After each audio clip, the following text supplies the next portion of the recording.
বাসাতেই সন্ধ্যা নাস্তায় বানিয়ে ফেললাম ফুলকো ফুলকো বেগুনি আর মচমচে ফুলকপির পাকোড়া। আসসালামু আলাইকুম এভরিওয়ান, কেমন আছেন সবাই? আশা করি সবাই ভালো আছেন। আজকে সন্ধ্যার নাস্তাটা বাসাতেই বানাবো, তো বেগুনি করব, তো সেজন্য প্রথমে বেগুনটা কেটে নিয়েছি। এখন তারপরে ফুলকপির পাকোড়ার জন্য এখানে মরিচ, পেঁয়াজ, ফুলকপি ছোট ছোট করে কেটে নিয়েছি আর কিছু পেঁয়াজের কলি দিয়ে দিয়েছি। এখন তারপরে মরিচের গুঁড়া, সামান্য একটু হলুদের গুঁড়া, লবণ সব কিছু দিয়ে মাখিয়ে নিলাম।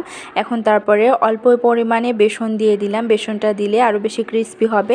তো ওইটা মাখিয়ে রেখে দিলাম ফুলকপির পাকোড়াটা বানানোর জন্য। আর এখানে আমি প্রথমে বেগুনিটা করে নেব।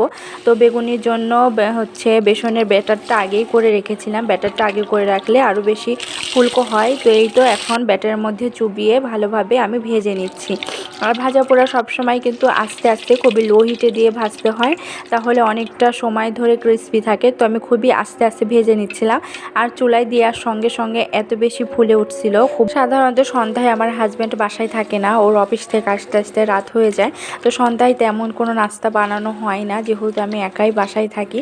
তো ও যেদিন বাসায় থাকে শুক্রবার, সেদিন আবার একটু বাইরে যাওয়া হয়, বাইরেই সব কিছু খাওয়া হয়। তো বাসায় সেভাবে নাস্তা করা হয় না। তো আজকে তার একটু তাড়াতাড়ি ছুটি হবার কথা, সেজন্য বাসাতেই আজকে নাস্তাটা বানিয়ে নিচ্ছি। তো এই তো বেগুনগুলো আমি একে একে দিয়ে ভেজে নিলাম। অনেক সুন্দর হয়েছে, খুবই সুন্দর ফুলকো ফুলকো হয়েছিল। এখন তারপরে আমি ফুলকপির পাকোড়াগুলো ভেজে নেব। তো এই তো একে একে আমি পাকোড়াগুলো দিয়ে নিচ্ছি।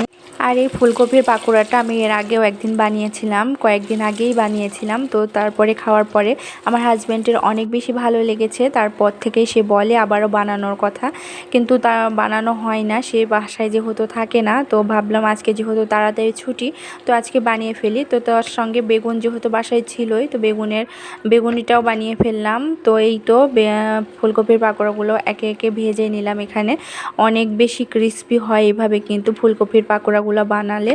তো এই তো আমার বানানো একদমই শেষ। আমি এখানে সব কিছু রেডি করে নিয়েছি। এখন আমার হাজব্যান্ডও চলে আসবে, দুজন একসঙ্গে খাবো।